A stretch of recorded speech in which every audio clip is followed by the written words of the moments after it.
Bismillahirrahmanirrahim. Assalamualaikum warahmatullahi wabarakatuh. Perkenalkan, saya Cepi Wantiara dari Prodi Teknik Industri akan memaparkan materi tentang Ma'rifatul Insan sebagai tugas evaluasi tengah semester. Ma'rifatul Insan terdiri dari dua kata, yaitu ma'rifat yang berarti mengenali dan insan yang berarti manusia atau diri sendiri. Jadi Ma'rifatul Insan dapat diartikan sebagai mengenali diri sendiri. Materi yang pertama yaitu Ta'rif al-Insan. Asal penciptaan manusia itu terbagi menjadi dua unsur. Yang pertama unsur bumi dan unsur langit. Unsur bumi yaitu tanah. Allah pernah berfirman dalam Quran surat As-Sajdah ayat 7, yang membuat segala sesuatu yang Dia ciptakan sebaik-baiknya dan yang memulai penciptaan manusia dari tanah. Lalu unsur langit yaitu ruh.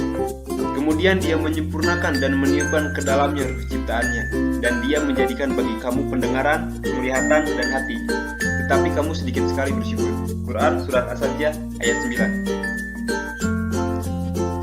9. Unsur manusia ada tiga, yaitu hati, akal, dan jasad. Hati diartikan sebagai segumpal daging di mana baik buruknya akan memberikan dampak besar dalam jasad seseorang. Akal, dengan akal ini manusia dapat memahami berbagai hal yang Allah ajarkan kepadanya. Jasad adalah bentuk atau rupa kita sebagai manusia. Amanah manusia. Manusia diciptakan oleh Allah Ta'ala mengemban dua amanah, yaitu ibadah dan al-khalafah. Ibadah adalah mengerjakan dan menjauhi larangan, di mana jika dikerjakan mereka akan mendapat pahala, dan jika ditinggalkan mereka akan mendapat siksa atau dosa. Lalu al-khalafah atau khalifah menugaskan kepada manusia untuk mengelola bumi dan memberlakukan perintah-perintah Allah Ta'ala.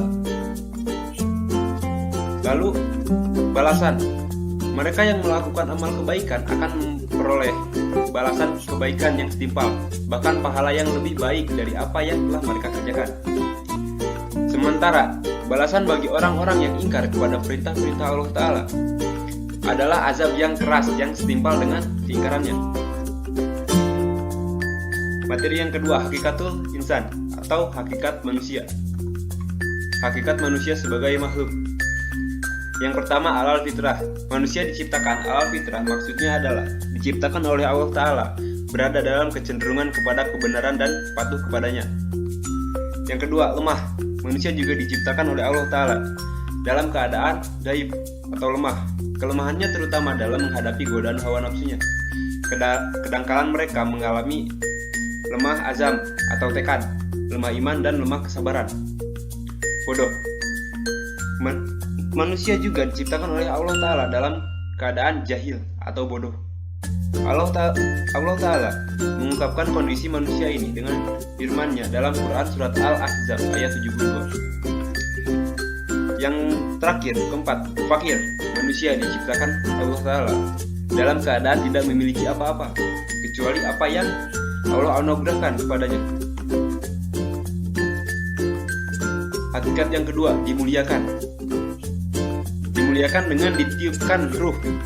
Allah Ta'ala memuliakan anak-anak Adam karena nafsu ruhi telah ditiupkan ruh ciptaan Allah Ta'ala kepadanya.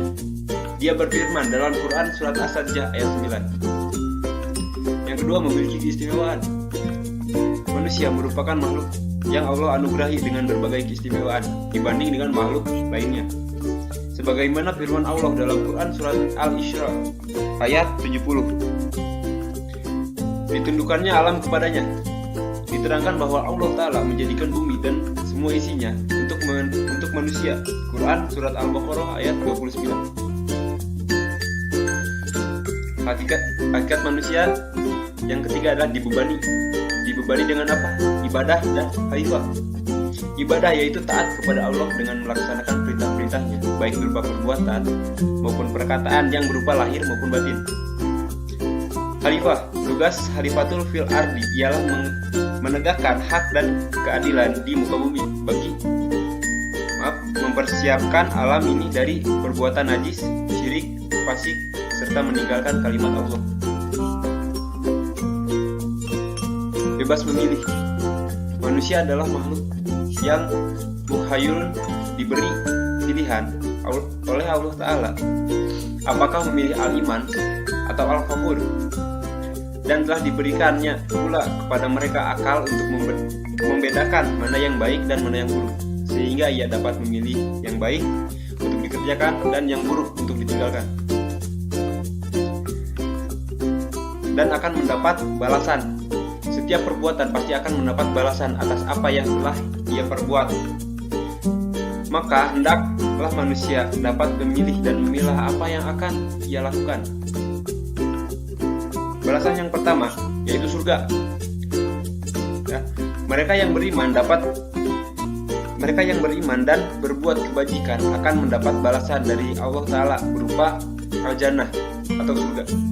Dan neraka, mereka yang ingkar akan mendapat balasan dari Allah Ta'ala berupa anar. Tahlatul insan, potensi manusia meliputi 3 bagian, yaitu pendengaran. Menurut Islam, yaitu mendengarkan ajaran-ajaran Allah yang disampaikan oleh Rasul. Hati adalah raja yang mengawali semua kegiatan yang berlaku pada ruh, nafsu, dan akal. Penglihatan, dengan ia dapat melihat, memandang, dan memperhatikan kejadian alam semesta. Al-Mas'uliyah, kesadaran diri manusia terhadap semua tingkah laku dan perbuatan yang disengaja maupun tidak disengaja. Al-Amanah, sesuatu yang dijaga, dilindungi, dan dilaksanakan. Al-Khianat, bagi manusia yang memiliki sikap al-khianat, Allah akan mengazabnya dan menghinakannya. Nafsul insan, nafsul insan terdiri dari 2 kata, yaitu nafsu yang berarti perasaan dan insan yang berarti manusia atau diri sendiri.